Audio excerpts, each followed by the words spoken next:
Bismillahirrahmanirrahim. Assalamualaikum warahmatullahi wabarakatuh. Perkenalkan, nama Ibu Mira Anjani. Ibu adalah mahasiswa IPI Garut yang sedang melaksanakan PLP 2 di SMAN 11 Garut. Alhamdulillah, Ibu dibimbing oleh Ibu Ike Kartikasari, SPD. Untuk 3 pertemuan ke depan, insya Allah kita akan belajar biologi bersama. Semoga tetap semangat ya dalam belajarnya walaupun kita dalam kondisi yang seperti ini. Sebelum kita menyimak materi video kali ini, mari kita baca basmalah bersama-sama. Bismillahirrahmanirrahim. Untuk pertemuan kali ini kita akan membahas materi mengenai evolusi. Untuk tujuan pembelajarannya yaitu setelah mempelajari materi ini, siswa diharapkan dapat menjelaskan pengertian evolusi, menjelaskan teori-teori evolusi, menjelaskan petunjuk-petunjuk adanya evolusi, menjelaskan mekanisme evolusi, dan menjelaskan peristiwa spesiasi. Langsung saja kita simak materi mengenai evolusi. Pada pembelajaran bab 8 materi evolusi biologi kelas 12, saya akan memaparkan materi mengenai teori evolusi. Teori evolusi seperti ilmu lainnya yang berkembang sesuai dengan perkembangan ilmu yang terkait dengannya. Bermunculannya teori evolusi merupakan salah satu upaya untuk memadukan antara gagasan dengan kenyataan fakta yang ada di lapangan. Semua makhluk hidup berasal dari makhluk hidup sebelumnya yang dapat muncul dengan variasi baru, sehingga menyebabkan terjadinya keanekaragaman makhluk hidup. Adanya variasi-variasi tersebut dapat menyebabkan spesies baru. Peristiwa ini dikenal dengan istilah evolusi. Beberapa tokoh dari para ahli yang menjadi dasar dari teori evolusi diantaranya sebagai berikut.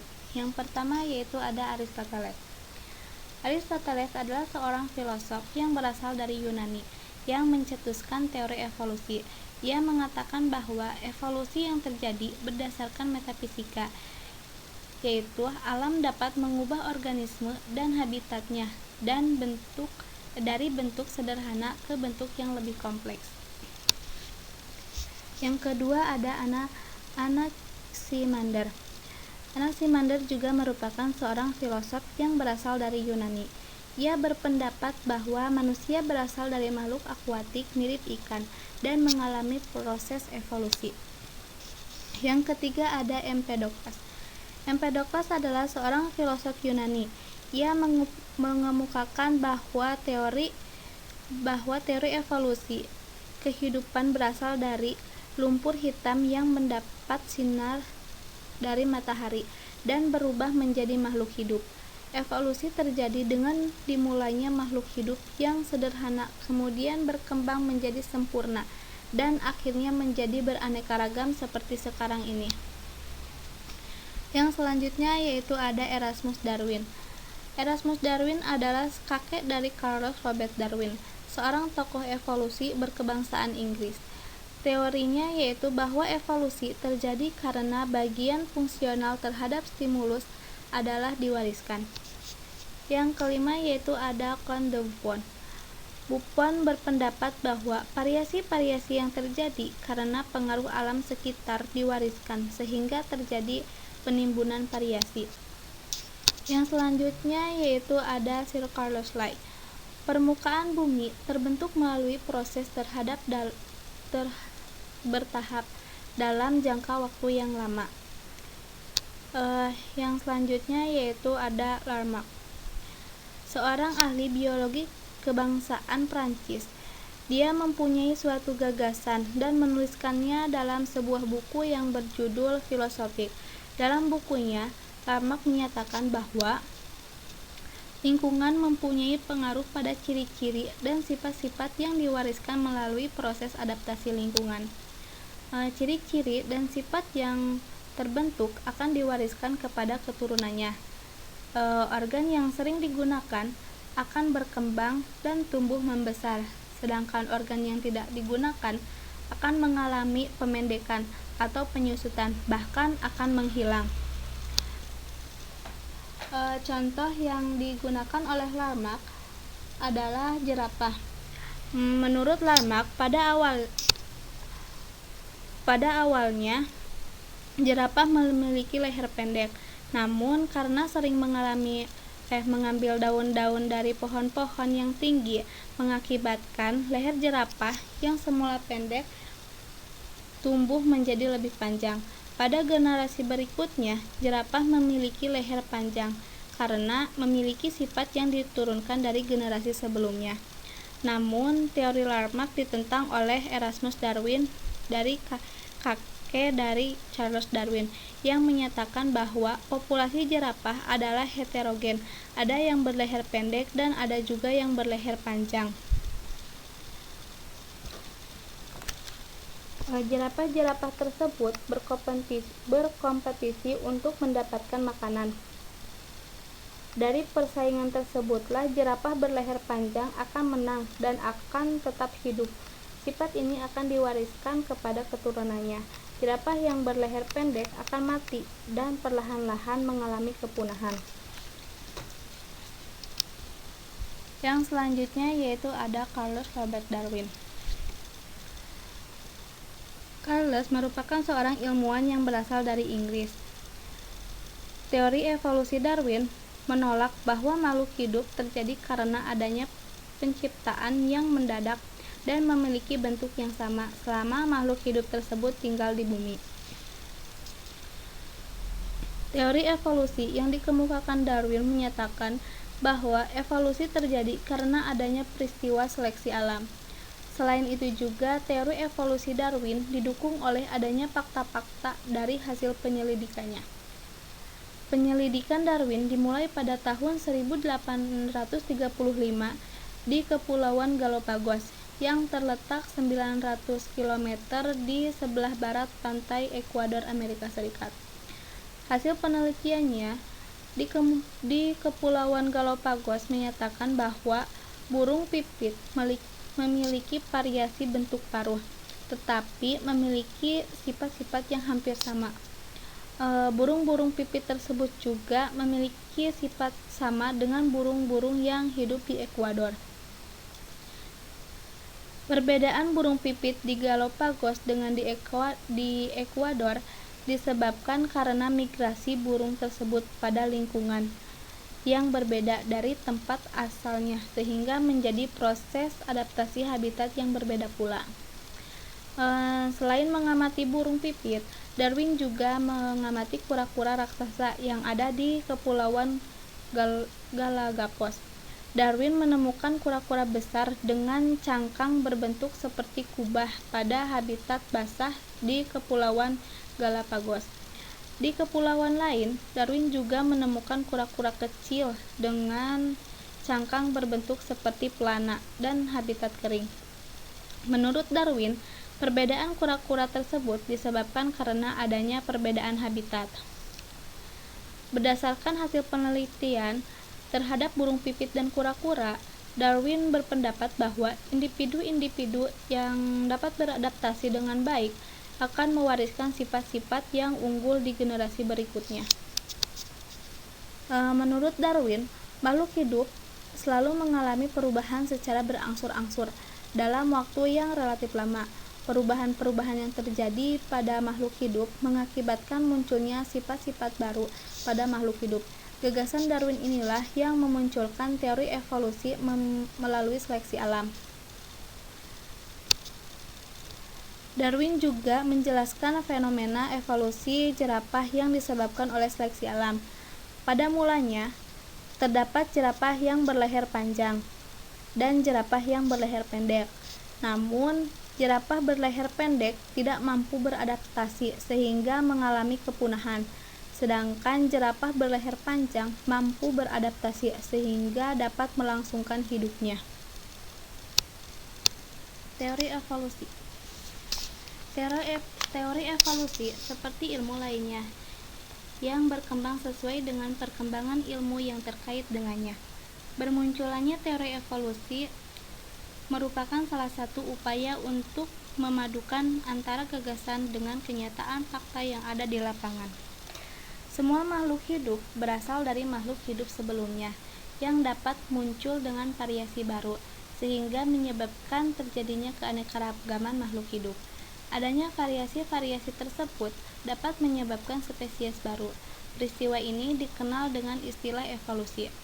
Beberapa tokoh dari para ahli yang menjadi dasar dari teori evolusi diantaranya sebagai berikut. Yang pertama yaitu ada Aristoteles. Aristoteles adalah seorang filosof yang berasal dari Yunani yang mencetuskan teori evolusi. Ia mengatakan bahwa evolusi yang terjadi berdasarkan metafisika, yaitu alam dapat mengubah organisme dan habitatnya dan dari bentuk sederhana ke bentuk yang lebih kompleks. Yang kedua ada Anaximander. Anaximander juga merupakan seorang filosof yang berasal dari Yunani. Ia berpendapat bahwa manusia berasal dari makhluk akuatik mirip ikan dan mengalami proses evolusi. Yang ketiga ada Empedokles. Empedokles adalah seorang filosof Yunani. Ia mengemukakan bahwa teori evolusi kehidupan berasal dari lumpur hitam yang mendapat sinar dari matahari dan berubah menjadi makhluk hidup. Evolusi terjadi dengan dimulainya makhluk hidup yang sederhana, kemudian berkembang menjadi sempurna, dan akhirnya menjadi beraneka ragam seperti sekarang. Yang selanjutnya yaitu ada teori biogenesis. Teori biogenesis merupakan teori yang menyatakan bahwa makhluk hidup berasal dari makhluk hidup. Tokoh pendukung teori biogenesis yaitu Francisco Redi. Francisco Redi telah menyanggah teori abiogenesis yang menyatakan bahwa kehidupan di bumi berasal dari benda mati melalui percobaannya. Percobaan yang dilakukan Francisco Redi adalah dengan memasukkan masing-masing daging ke dalam 2 toples. Salah satu toples tersebut ditutup rapat dan toples lainnya dibiarkan dalam keadaan terbuka. Setelah beberapa hari, terdapat larva pada toples yang dibiarkan terbuka. Menurut Francisco Redi, larva tersebut bukan berasal dari daging, melainkan dari telur lalat yang menempel pada daging dan menetas menjadi larva. Hasil dari penelitian Francisco Redi ini telah menentukan bahwa kehidupan berasal dari benda hidup dan bukan dari benda mati. Yang selanjutnya yaitu ada Lazzaro Spallanzani.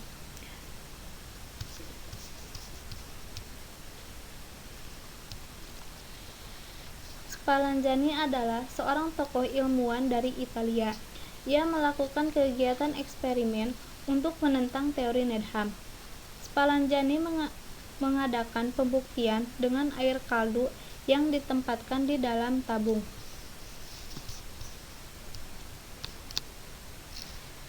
Tabung pertama dibiarkan dalam keadaan terbuka, tanpa dipanaskan. Tabung kedua dipanaskan sehingga mendidih dengan keadaan mulut tabung terbuka. Tabung yang ketiga dipanaskan hingga mendidih dengan keadaan mulut tabung tertutup rapat dengan lapisan lilin. Kemudian, ketiga air kaldu dalam tabung tersebut dibiarkan selama 7 hari. Setelah 7 hari, air kaldu pada tabung pertama dan kedua berwarna keruh karena penuh dengan bakteri. Air kaldu pada tabung yang ketiga tetap seperti semula.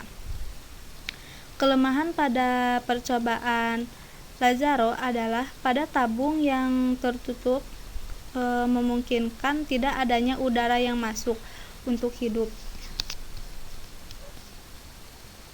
Spallanzani juga menjelaskan bahwa kegagalan dari percobaan Needham karena Needham tidak merebus tabung cukup lama sampai semua organisme terbunuh, dan Needham juga tidak menutup leher tabung dengan rapi sehingga masih ada organisme yang masuk dan tumbuh.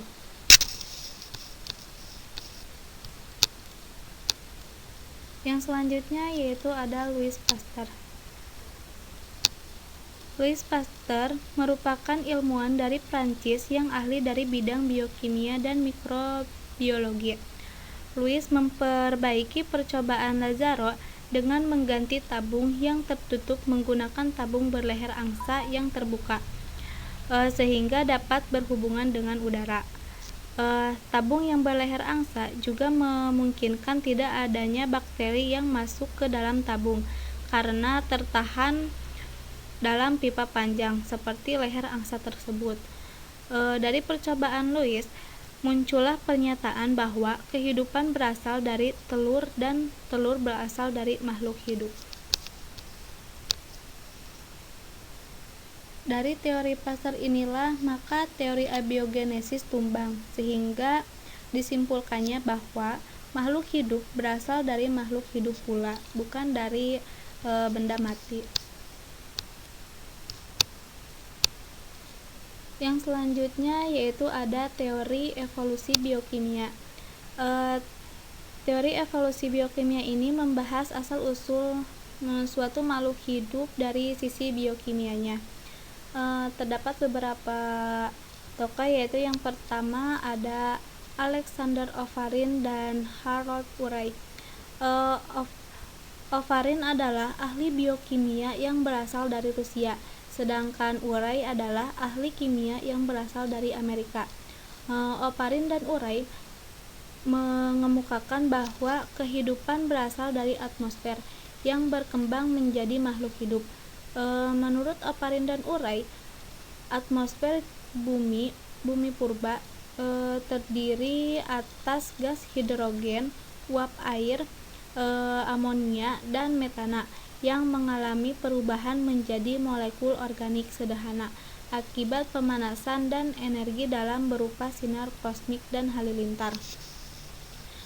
Campuran antara gas-gas hidrogen, uap air, amonia, dan metana membentuk sebuah asam amino.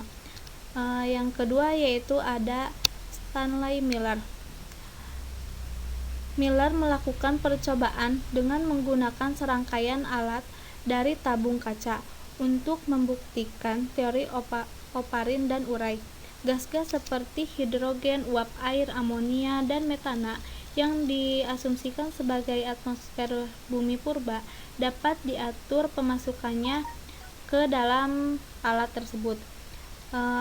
Alat yang percobaan yang telah dibuat oleh Miller juga dilengkapi dengan elektrode bersumber listrik dengan tegangan yang tinggi sebagai pengganti halilintar dan sinar kosmik. Elektrode tersebut berfungsi sebagai pencampur gas-gas yang masuk ke dalam tabung dan menghasilkan loncatan bunga api yang bertegangan tinggi. Tegangan tinggi yang dihasilkan digunakan untuk membentuk suatu senyawa kimia berupa asam amino. Gas-gas hidrogen, amino, dan metana yang berasal dari atmosfer bumi jika direaksikan dengan air yang berbentuk uap air akan mengadakan reaksi dengan sinar-sinar kosmik dan loncatan-loncatan listrik yang dapat membentuk protein. Protein inilah yang disebut sebagai komponen dasar makhluk hidup. Yang selanjutnya yaitu ada teori biologi. Terbentuknya subprimordial seperti yang telah dikemukakan oleh Alexander dalam teori evolusi kimia tersebut mengandung zat anorganik RNA dan DNA. RNA yang dibutuhkan dalam proses sintesis protein dapat terbentuk dari DNA. Akibatnya, terbentuklah sel pertama. Sel pertama tersebut mampu membelah diri sehingga jumlah semakin banyak. Sejak saat itulah evolusi biologi berlangsung dan terbentuknya makhluk hidup prokariotik. Prokariotik merupakan bentuk kehidupan pertama dan paling sederhana. Prokariotik pertama kemungkinan merupakan kemoautotrop yang menyerap molekul organik bebas dan ATP di subpurba melalui sintesis abiotik. Seleksi alam menyebabkan prokariotik yang dapat mengubah ADP menjadi ATP melalui glikolisis bertambah. Akhirnya, prokariotik yang dapat melakukan fermentasi berkembang dan hal tersebut menjadi cara hidup organisme di bumi karena belum tersedianya CO2. Yang selanjutnya yaitu ada terbentuknya organisme fotoautotrof. Ketika kecepatan konsumsi bahan organik oleh fermentasi prokariotik melebihi kecepatan sintesis untuk menggantikan molekul organik, berkembanglah prokariotik yang dapat membuat molekul organiknya sendiri. Pada prokariotik awal, pigmen yang dapat menyerap cahaya digunakan untuk menyerap kelebihan energi cahaya, terutama dari sinar ultraviolet, yang membahayakan bagi sel hidup di permukaan. Yang selanjutnya yaitu ada bangkitnya organisme eukariotik. Eukariotik berkembang sekitar 1,2 miliar tahun yang lalu. Hal yang membedakan eukariotik dengan prokariotik adalah adanya organel-organel yang memiliki membran. Pada eukariotik terdahulu, invaginasi dapat terjadi sehingga membentuk membran inti dan retikulum endoplasma.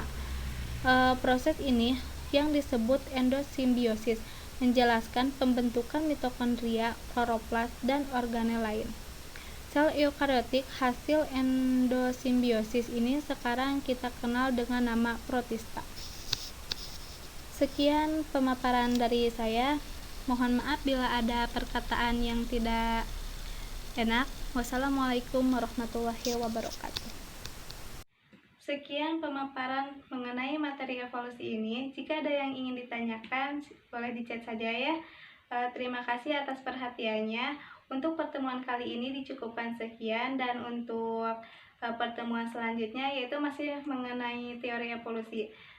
Wassalamualaikum warahmatullahi wabarakatuh.